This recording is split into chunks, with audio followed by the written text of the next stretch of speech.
Hello everybody, I'm JackieKCooper, and my entertainment rundown today is a review of the film My Hero Academia, Heroes Rising. Now, I saw this movie, I didn't relate it to any other movies beforehand, but I think this is in a series of movies that feature, Japanese anime, as the form of animation is used. I think these characters have been part of other movies that preceded this.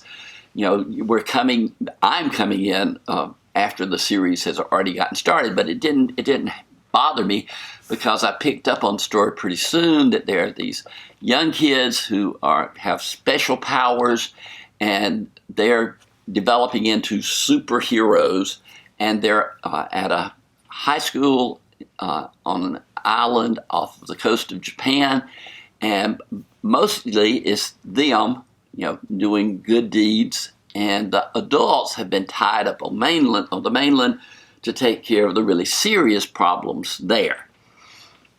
Are you with me? I hope you are.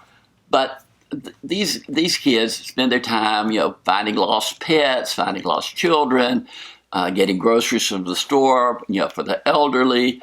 Those kind of good deeds, not anything that's really severe.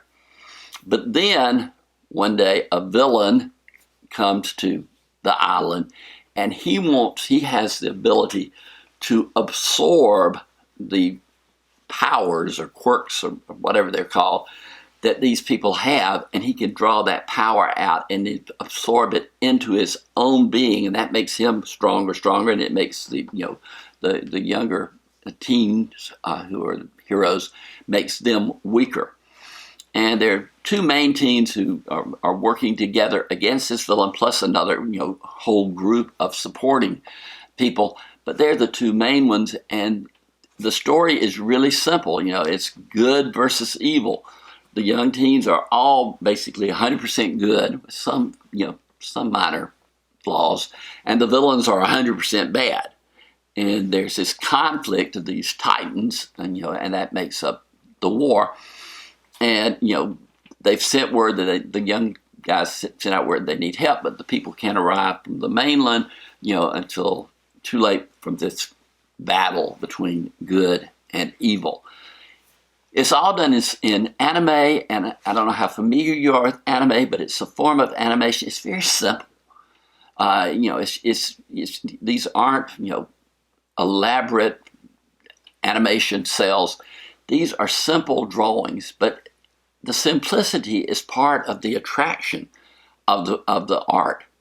And even the storyline, it's basically good versus evil. You get into it, you get with the characters, you enjoy what's being presented on screen, but there's not a lot of complexity to it. And you can just sit there and enjoy the simple animation and the simple scenario of what the battle is. The version that I saw was dubbed in with English voices, and that helped a lot. I wasn't having to read subtitles. I could just listen to them speak in English, and so it made it just an easier viewing experience. But I'm a fan of this of anime. I'm a fan of other animation too. I just talked about Onward and the animation in that. This is a completely different type, but it's unique in its own way, and it told a story, and I thought it worked out good. The film itself is rated PG-13 because in this animated film there is a good bit of profanity and there is violence, so you have to accept that going into it. But I enjoyed it enough to award it a score of 6 out of 10. I thought it was above average. I really liked the way that it drew me in, and I stayed there until the end of the film. So that's my take on that. Reach down there, hit that subscribe button. We want to have you in the gang of people subscribing to my channel and getting to see all of these movie reviews that we're sending your way.